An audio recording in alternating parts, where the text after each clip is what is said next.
Salut tout le monde, aujourd'hui on se retrouve pour une nouvelle vidéo. Dans cette vidéo je vais vous expliquer les règles des cartes du loup-garou.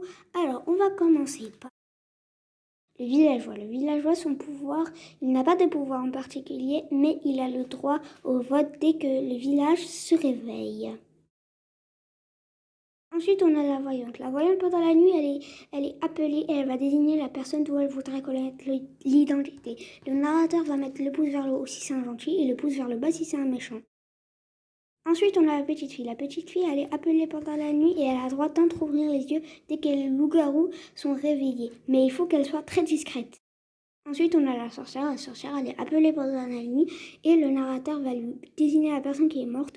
Soit oui, elle veut les réanimer, soit non, elle ne veut pas les réanimer. Soit oui, elle veut tuer quelqu'un, soit non, elle ne veut pas tuer quelqu'un. Ensuite, on a Cupidon. Cupidon, il a le droit de mettre en couple quelqu'un et tellement ils sont fous amoureux de l'un de l'autre, si l'un meurt, l'autre meurt aussi. Ensuite, on a le chasseur. Le chasseur, dès qu'il meurt, il a le droit d'emporter quelqu'un avec lui, c'est-à-dire il meurt avec lui. Ensuite, on a l'ancien du village. L'ancien du village, si les loups-garous le tuent, il résiste à la mort, mais si les villageois le tuent, il meurt. Ensuite, il y a le corbeau. Le corbeau, il est appelé pendant la nuit et il a le droit de désigner une personne qui aura 2 votes quand le village sera réveillé.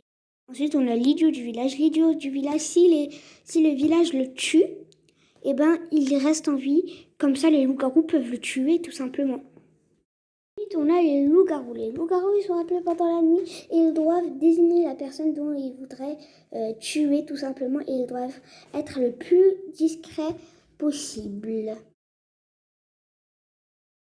Ensuite, nous avons le loup blanc. Le loup blanc n'est pas un vrai loup-garou. Il se réveille pendant que les loups-garous se réveillent et il est appelé une nuit sur 2 pour tuer un loup-garou pour que le village remporte. Il est avec les villageois. Ensuite, on a le joueur de flûte. Le joueur de flûte, chaque nuit, il est appelé et il doit désigner 2 personnes. Et chaque nuit, il doit désigner 2 personnes. Et si tout le monde qui ne sont pas charmés meurt, et ben c'est tous ceux qui étaient charmés qui gagnent la partie. Ensuite, on a les 2 sœurs. Les 2 sœurs, ils sont appelés pendant la nuit et ils prennent conscience d'eux et ils ont tellement confiance d'entre eux, ils n'ont pas le droit de voter pour l'un ni l'autre. Voilà, j'espère que cette vidéo vous aura plu. En tout cas, moi j'ai adoré la tournée. Désolée si j'ai mal expliqué et je parle vite.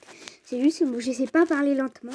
Et aussi, je voulais m'excuser pour mon retard. J'avais vraiment pas d'idée. En plus, il y avait l'école à côté. Du coup, je ne pouvais pas faire les deux en même temps. Du coup, je m'excuse énormément. Et encore, désolée si j'ai mal expliqué, mais j'ai expliqué comme je sais.